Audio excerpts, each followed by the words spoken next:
Hey everyone, I'm Armor Gaming, welcome back to my channel and welcome to Monster Legends. Let's talk about the Mutant Runes. If you go to the update section of the game, there's a section for Mutant Runes. And so we're just going to get into this, we're going to talk about it. I haven't looked into it too much. I do know when it was first announced, people were going crazy. As usual, when new things get introduced, people are like, oh my gosh, this is going to break the game, I'm quitting, blah blah blah. And I don't like to react like that. I like new things, I like change. So I haven't explored too much into the Mutant Runes, other than I don't think they're going to be as crazy as people initially thought, because when they were first introduced, it was like level 12 runes, a new higher level, this and that. But we're just going to get into it and talk about all of the information presented in the update section. So greetings Monster Masters! At long last, Mutant Runes are coming to Monster Legends in the last week of February. There's a lot to cover and explain, so below you'll find all the details. In addition, we will be making some permanent changes, like reducing the price of unequipping runes level 8 or higher, and more opportunities to obtain higher level runes. Notice that they bolded, like reducing the price of unequipping runes level 8 or higher. That's honestly pretty nice. I like that. As a free-to-play player, I never unequipped runes. If a monster has a level 8, 9, or 10 rune, that's pretty much staying forever. But that's nice. Moving on, Mutation.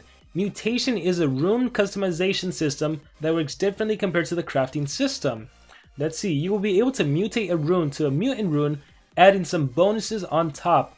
Mutation will be managed through a new section in the rune building, unlocked when the building is upgraded to level 5. So if you want to be able to mutate your runes, you need the rune building to be at least level 5, which means mutation will only be available from level 5 runes and up to level 10.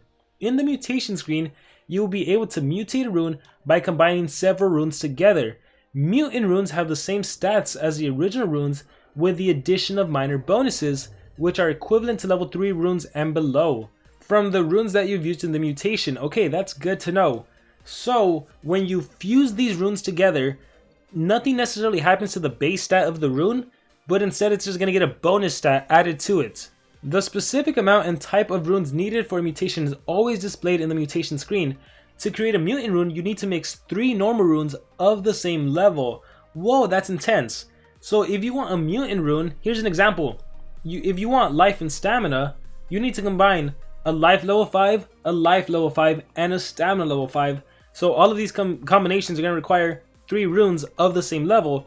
Or if you want life and stamina level 10, you need a life level 10, a life level 10, and a stamina level 10. I'm assuming the one that has the majority, the life, is going to be the dominant, and then the stamina is going to be added on top, or maybe vice versa. Let's see. You will also have the option to create a super mutant. Whoa! You will also have the option to create a super mutant 10 rune by mixing several mutant runes together. So not only can you mix basic runes to make a mutant rune, you can combine mutant runes to create a super mutant rune. For example, let's see, life and stamina level 10 plus life and stamina level 10 plus life and stamina level 10. So 3 of the same one equals a super life and stamina level 10. You can mutate individual runes as well as team runes, but you can't mix an individual with a team one. So there's not going to be like team strength, single life. It has to be team strength, team life. Something like that. No mixing individuals, and again, the same level. Let's see, other combinations are not possible. Runes are the same type, so you can't do life, and life for some life mutant rune. Individual and team, we talked about that. You can't do individual and habitat gold, so no increased gold production, unfortunately. No gold, team gold, and no speed and strength. Why no speed and strength? Because those are the runes that dominate. Imagine if all of your monsters could have a speed and a strength boost. I like that you know what? The fact that they limited individual and team is actually very, very beneficial. Because if not, I think everyone would have gone for like strength and team speed. That would have been the deadliest combination, right? Your attacker monsters can now have strength and a team speed added on top, or they could have a team speed and a strength added on top. But now that they did that disparity, it's gonna have to be like team speed and team life, which is actually pretty strong too, unless it's one of the combos that isn't allowed. So I like that. Let's see, balancing. The boost obtained by mutant runes provides only a slight advantage from a mutated rune X over a mutant rune level 7. Okay, let me reread that.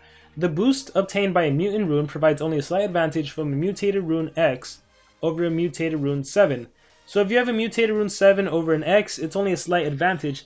The whole idea is the lesser runes become more relevant and able to confront top content, while not removing current advantage they already have.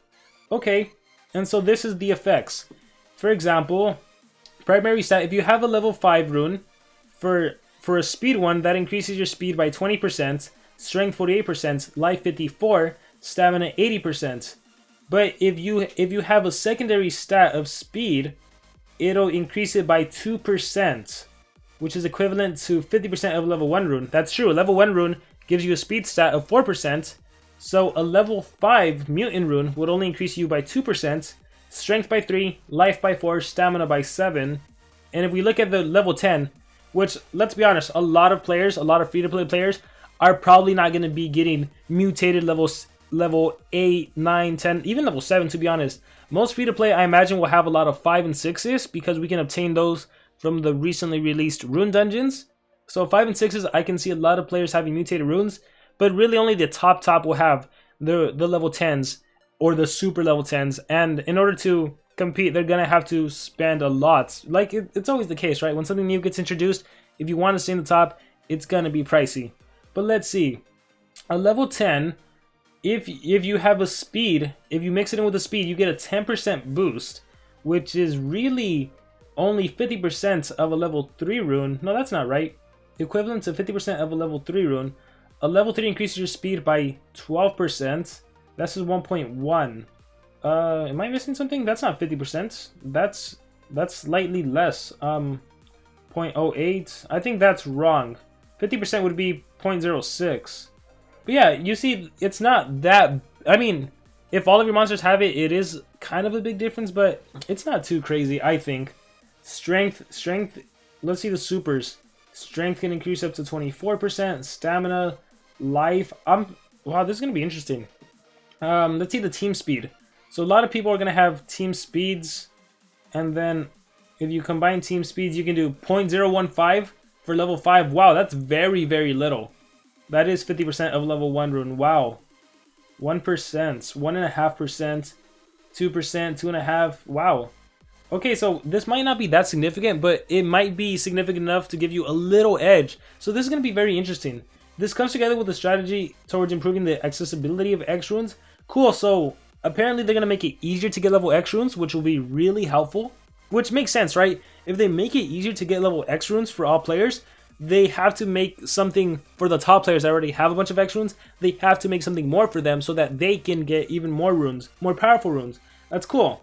Let's see, such as they're going to appear more frequently in rewards and events, competitions, and other features such as Treasure Cave, where enough patience and skills can even be obtained for free. That is true. I've known some players that have gotten the level X runes from the Treasure Cave for free. I myself spent 100 gems on it on one account. So yeah, they're definitely with persistence, patience, they seem a lot more obtainable. There's a crazy runes hunt event. On top, you will get many great opportunities to get various runes in several events and offers in the upcoming weeks. So this actually already passed. Level X runes apparently had a big discount. There was 50% crafting time for runes level 4 or higher. 50% cost of an equipping. Runes level 2 and 3 will take 3 seconds to craft, so that already passed. So if you missed that, it's too late. Currently, we have the Runes Adventure going on. It is from February 21st to February 24th. Various runes will be waiting for you in the new Rune Adventure Island, and we'll talk about that in this video. And then, exclusively for the launch of Mutant Runes, which will happen on the last day of the month, February 28th, you will get Rune Unequipping for Gold for 2 weeks. So, all of those level 10 runes you have on there, all of those level 9s, 8s, all of your monsters, on your epics, you can remove them off for gold. That is going to be amazing, and you can equip on whoever you need it. That is awesome. I can finally put some good runes on my Charizard, and you guys can stop making fun of me. Yes, at least for 2 weeks, and then I'll remove them and go back to level 3 runes. Let's see, reduce crafting and mutating times. Cool, so we're going to try... That mutation is going to be live in a few days. Launch chests that will contain all types of individual level 5 runes and 1 random mutant rune. So all players are going to get a random mutant rune along with individual level 5 runes. And then they're looking forward for feedback in forums or on the Discord server. So make sure to give some feedback either now or later when the event actually starts. But since right now the only thing we can really talk about is the Runes Adventure. So let's talk about that. So the Runes Adventure event is currently going on. And as you can see, there's 5 different chests. The first one will contain anything from a level 3 to a level 10 rune. Yay! Then it's a level 5 to level 10, then it's 6 to 10, then it's 8 to 10, and then it's a guaranteed 10. The problem is, in order to get to that last chest, it'll probably be very, very costly. Keep in mind, these are random. It can be anything from a 3 to a 10. We don't know the percentages, we don't know anything. It contains one random room, minimum level 3 up to 10. When this chest first came out, it was quite expensive. Like, you couldn't skip it right away.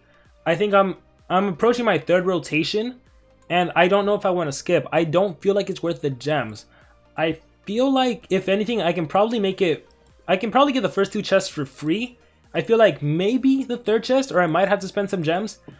I don't think that this level 10 rune is obtainable at a cheap price. I don't believe it. Here, let me do some collections, because I believe I'm missing some items right now. My collect gold will probably go up to 16 or 17. Let's see. I got 4 right there. Let me just feed a monster. Got some 3 there. Let me feed a monster again. Got 3 items. I think that might be it. Let's see. The cost is at 18. Like, I want to skip, but at the same time, in my head, I'm like, I'm not going to pay 18 gems to get a level 3 rune. That sounds like a waste to me.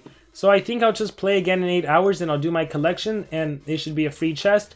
So I'm not planning on spending any gems on this. Yeah, I feel like if I get the 2nd chest or the 3rd chest, I'll be happy. Because I just don't feel like it's expensive. Unless someone has calculated, and you can let me know in the comments below that it's actually worth skipping. Let me know in the comments, but right now I just don't feel like it is. It doesn't seem like it is. Yeah, I think I'm all done with item collection, and I don't know when the 8-hour mark is because I'm not really keeping track. I'm kind of just doing whatever right now. But yeah, that is that. Keep in mind that in a few weeks or in a few days, we are going to be able to remove all these runes for free. Well, not for free, at a gold cost, which is it's essentially free. So if you have any runes on monsters you've been wanting to remove, be sure to wait for that discount. Look at that. Oh yeah, the cost is reduced. I think a level 10 used to cost 30 gems if I'm not mistaken. This used to be 20, so that's nice. But yeah, it's going to cost gold. So if you look through those monsters, I know I have some epics that I gave them good runes just cuz. I can finally remove those. Like this monster right here. Those level 7 team speed, they can finally go back in my arsenal. Even those level 5s can go back. Yes, I'm so happy for that. So be sure to save them. But yeah, that's really it. Mutant Runes, guys. What do you think about them? Any thoughts you may have, any problems, any issues you may have with them already, even though they're not released, let me know in the comments below. I am super eager to hear your guys' thoughts. Super, super eager. So anything in the comments below, please. And with that being said, that is all. Best of luck to all of you with everything going on in Monster Legends. There is, as usual, a ton of stuff going on. And good luck to you in the Rune Lords event if you're currently doing that. But yeah, with that being said, that is going to be it for this video. Thank you very much for watching, and I will see you all next time.